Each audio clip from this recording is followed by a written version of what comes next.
énergie par les deux autres régions, à la fois du côté wallon et du côté flamand, commencer à attirer et à permettre à ceux qui sont déjà inscrits, qui puissent rentrer dans ce processus qui doit aussi pouvoir avoir son équivalent en termes de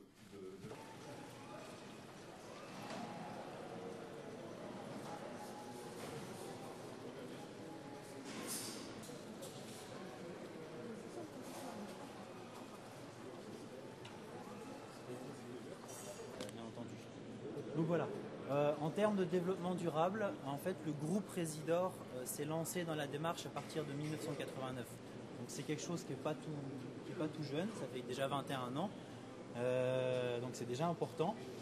Les réelles démarches, donc là c'était vraiment de petites actions qui ont été mises en place il y a 20 ans, et les réelles démarches ont commencé à partir des années 2000, où là on a vraiment pris cet essor de montrer un aspect communication et technique environnemental important.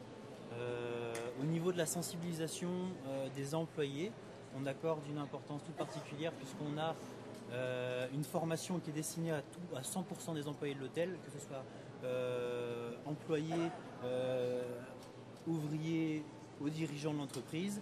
Tous les employés subissent ont une formation sur l'environnement au travail, mais également sur l'environnement à la maison.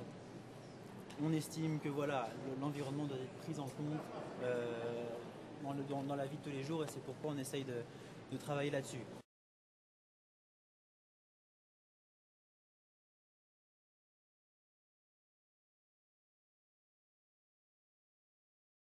Monsieur le ministre, bonjour. Pourriez-vous nous parler un petit peu de ce qu'est la Clé verte pour Bruxelles?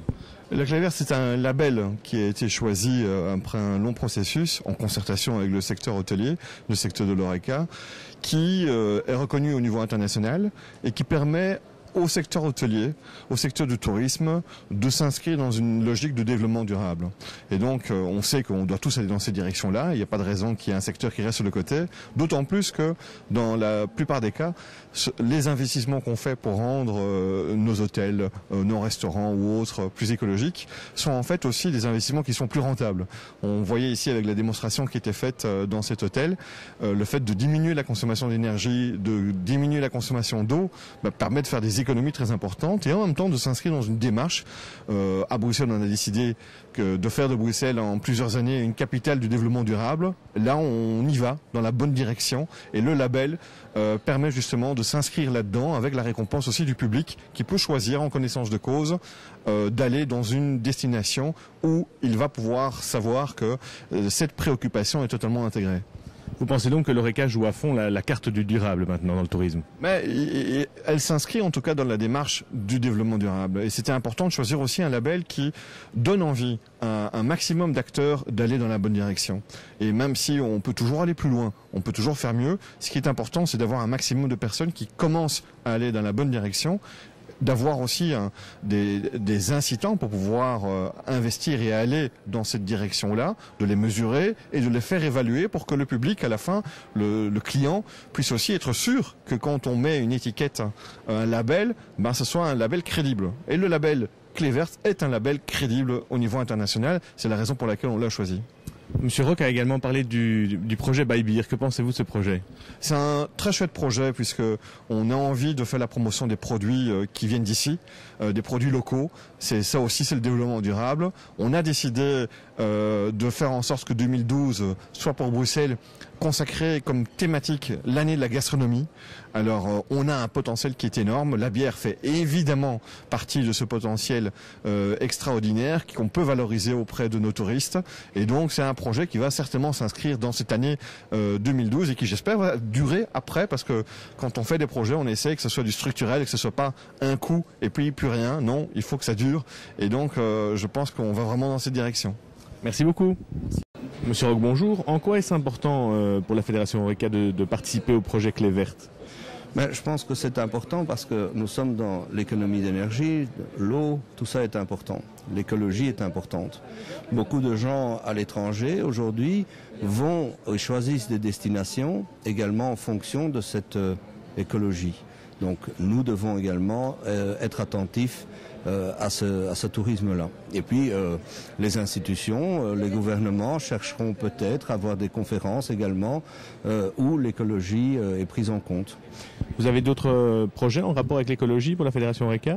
Oui, donc nous avons d'abord dans la Clé Verte, je veux étendre ce projet également au restaurant et au café par l'économie énergétique et par l'économie donc également de l'eau. Donc les robinets automatiques doivent être installés partout pour économiser l'eau. Et également l'écoulement de celle-ci doit être bien calculé. Donc ça permet d'économiser l'eau. Et évidemment, je sais qu'aujourd'hui les LED sont encore fort chers, mais j'aimerais bien également dans le futur, et nous sommes attentifs de pouvoir proposer à l'ensemble du secteur donc ce type d'éclairage qui est évidemment beaucoup plus économique que l'éclairage traditionnel.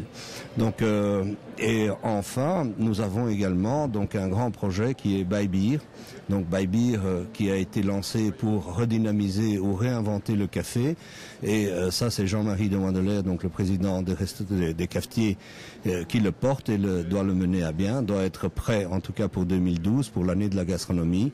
Et ça c'est un circuit touristique donc qui rentre dans le tourisme durable, avec un circuit où on pourra déguster des bières dans des petits verres, donc très sympa, mais également pouvoir visiter la ville autrement et voir la ville autrement par des transports, soit le tram, les open deck et pourquoi pas les vélos. Donc c'est un projet relativement important, intéressant et qu'on doit finaliser. Donc plus que jamais, la Fédération Horeca se met dans l'écologie. On l'est depuis longtemps, mais l'écologie, au départ, c'est également donner la possibilité financière aux établissements, disons, de pouvoir acquérir cette technologie qui consomme moins, et sans ce financement, donc il serait déraisonnable de pouvoir exiger encore des sacrifices supplémentaires au secteur. Donc ici nous avons été prudents, mais nous sommes conscients qu'il faut le faire, il faudra le faire, et aujourd'hui nous sommes dans une autre dimension, donc où on peut financer des projets comme celui-ci. Merci Monsieur Roch. Monsieur, bonjour, vous êtes le directeur adjoint de ce magnifique hôtel. Pouvez-vous nous rappeler brièvement toutes les étapes de votre carrière ? Eh bien, j'ai fait bien entendu l'école hôtelière, et puis à un certain moment, il a fallu aller travailler. Donc, rapidement, j'ai fait un très long passage. Pour ceux qui s'en souviennent peut-être en me voyant, c'est à la Villa Lorraine, pendant 17 ans. Où j'ai appris les techniques de base de mon métier, et même un peu plus. J'ai eu comme père Marcel Kreusch, Henri Van Ranst, qui m'ont vraiment tracé cette voie au niveau de la restauration. Et puis sollicité, il y a bientôt 20 ans, en janvier ça fera 20 ans, par cet hôtel, pour diriger en compagnie de Monsieur Yves Matagne le restaurant Sigrill, pour lequel on s'est quand même battu pour avoir une première étoile, une deuxième étoile au guide Michelin. Et puis des choses qui étaient inattendues, un chemin tracé par des directeurs généraux qui m'ont encouragé à aller de l'avant, en me proposant il y a 3 ans le poste de directeur de la restauration, basé bien entendu sur l'expérience que j'avais au niveau de ce métier, et puis très récemment comme directeur adjoint de cet hôtel. Et voilà, je me réjouis de ce parcours, j'en suis très fier, mais je pense que c'est surtout un message pour les jeunes. Vous avez donc gravi tous les échelons de la maison ici. Absolument, j'ai gravi tous les échelons, essentiellement au niveau de la restauration. Bien entendu, maintenant, mon regard se porte sur l'hébergement, bien entendu, sur la manière dont on vend l'hôtel, la manière dont on promeut l'hôtel, parce que ça, je pense que c'est important. L'image, l'entretien aussi du bâtiment, tous les aspects sécurité, les aspects bien-être de nos clients, bien entendu, et ce qu'on a vu aujourd'hui par rapport à la Clé Verte, bien entendu, la protection de l'environnement et ce qu'on peut faire en termes d'économie au niveau des énergies. Vous pensez également que l'Horeca est encore un secteur qui donne la possibilité aux jeunes de commencer au bas de l'échelle et d'arriver à des fonctions très gratifiantes ? Oui, je suis convaincu. Je dis souvent aux jeunes que j'accueille ici dans l'hôtel que je suis peut-être un exemple vivant, mais je suis convaincu qu'il y en a beaucoup d'autres. Je pense qu'il faut avoir la volonté, être déterminé, avoir une idée bien précise du but dans lequel on veut y arriver, et puis il faut avoir une confiance en soi. Je pense que ça c'est important. Il faut se donner les moyens, même si de temps en temps, on est un petit peu hésitant par rapport à des plus jeunes qui ont vous savez, qui sont bardés de diplômes, etc. Mais je pense qu'en travaillant, on peut y arriver. C'est une question de maturité. C'est un métier qu'on vole un petit peu. Il faut regarder, il faut poser les questions. Il ne faut pas avoir peur. Je n'ai pas peur de dire je ne sais pas, montrez-moi. Et je pense que c'est ça qui est important. Un beau message d'optimisme pour les jeunes qui sont encore à l'école, je veux dire maintenant. Absolument, tout à fait. Que ce soit dans la restauration classique, que ce soit dans l'hôtellerie, je pense que ce qu'il faut aimer, c'est le travail bien fait. Je donne souvent un exemple. Vous faites des pizzas. Faites les meilleures pizzas du quartier ou de la ville dans laquelle vous habitez et vous serez un successful story. Je pense que c'est ça le message. Qualité, qualité, qualité. Merci monsieur.